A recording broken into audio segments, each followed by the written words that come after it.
अस्सलामु अलैकुम वरहमतुल्लाहि वबरकातुहू। मरकज़ी जामे मस्जिद मुक़द्दस अहले हदीस का ये अंदरूनी मंज़र, ये हिफ़्ज़ुल कुरान की क्लास। बच्चे नाश्ता के लिए गए हुए हैं,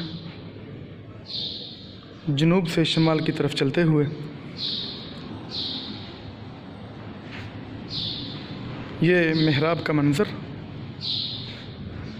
कलिमा तैयबा, अल्लाह ताला जज़ाए खैर दे। शेख इजाज़ुल हक़ मरहूम, उनकी कावश।